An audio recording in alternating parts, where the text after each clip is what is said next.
एक बार देवर्षि नारद अपने पिता ब्रह्मा जी के सामने नारायण नारायण का जाप करते हुए उपस्थित हुए और पूज्य पिताजी को दंडवत प्रणाम किया।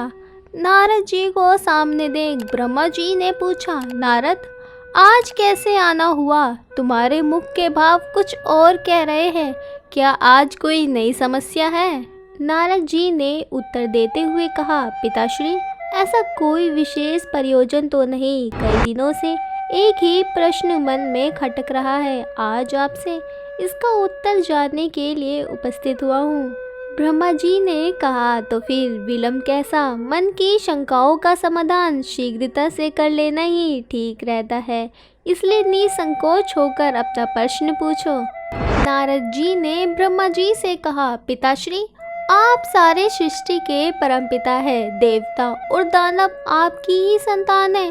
भक्ति और ज्ञान में देवता श्रेष्ठ है तो शक्ति तथा तपाचरण में दानव श्रेष्ठ है। परंतु मैं इसी प्रश्न में उलझा हुआ हूँ कि इन दोनों में कौन अधिक श्रेष्ठ है। और आपने देवताओं को स्वर्ग और दानवों को पाताल लोक में जगह दी, ऐसा क्यों? इन्हीं प्रश्नों का उत्तर जानने के लिए मैं आपकी शरण में आया हूँ। नारद का प्रश्न सुन ब्रह्मदेव बोले, नारद, इस प्रश्न का उत्तर देना तो कठिन है और इसका उत्तर मैं नहीं दे पाऊंगा, क्योंकि देव और दानव दोनों ही मेरे पुत्र हैं और अपने ही दो पुत्रों की तुलना अपने ही मुख से करना उचित नहीं होगा। लेकिन फिर भी तुम्हारे प्रश्नों का उत्तर ढूंढने में मैं तुम्हारी सहायता कर सकता हूँ। तुम आज ही देवों और दानवों दोनों को मेरी ओर से भोजन का निमंत्रण भेजो। कल ही हम उनके लिए भोज का आयोजन करेंगे और कल ही तुम्हें तुम्हारे प्रश्नों का उत्तर मिल जाएगा कि आखिर इन दोनों में श्रेष्ठ कौन है। नारद तत्काल ही असुर और देवों को निमंत्रण दे आए। दूसरे दिन दानव ब्रह्मलोक में भोजन का आनंद लेने के लिए पहुंच गए और उन्होंने पहले पहुंचने के कारण भोजन की पहली शुरुआत खुद से करने के लिए ब्रह्मा जी से आग्रह किया।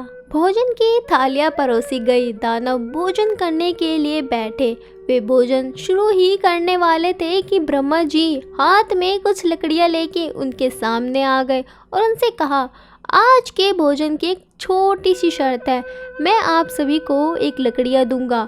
दोनों हाथों में इस प्रकार से लकड़ियाँ बांधूंगा कि वो कोहनी से मुड़ नहीं पाएगी और इसी स्थिति में सभी को भोजन करना होगा। कुछ देर बाद सभी असुरों के हाथों में लकड़ियाँ बन चुकी थी। अब असुरों ने खाना खाना शुरू किया, पर ऐसी स्थिति में कोई कैसे खा सकता था?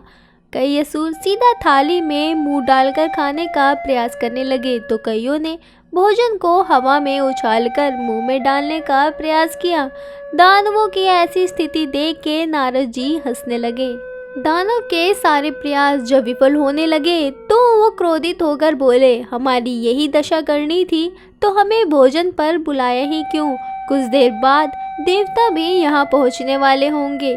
ऐसी ही लकड़ियाँ आप उनके हाथ में भी बांधिएगा ताकि हम भी उनकी दुर्दशा का आनंद ले सके। कुछ देर बाद देवता भी वहां पहुंच गए और अब देवता भोजन के लिए बैठ चुके थे। देवों के भोजन मंत्र पढ़ते ही ब्रह्मा जी ने सभी के हाथों में लकड़ियां बांधी और भोजन की शर्त भी रखी। हाथों में लकड़ियां बंधने पर भी देवता शांत रहे। वे समझ चुके थे कि अपने हाथों से भोजन करना असंभव है।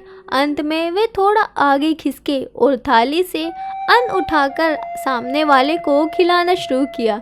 बड़े ही स्नेह के साथ वे एक दूसरे को खिला रहे थे और भोजन का आनंद ले रहे थे। उन्होंने भोजन का भरपूर स्वाद लिया, साथ ही दूसरों के प्रति अपना स्नेह और सम्मान भी जाहिर किया।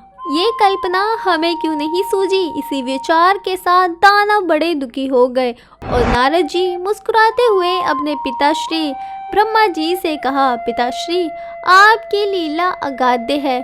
युक्ति, शक्ति और सामर्थ्य का उपयोग स्वार्थ हेतु करने की अपेक्षा परमार्थ के लिए करने वाले का जीवन ही श्रेष्ठ होता है। दूसरों की भलाई में ही अपनी भलाई है, ये आपने सप्रमाण दिखा दिया और मुझे अपने प्रश्नों का उत्तर भी मिल गया है।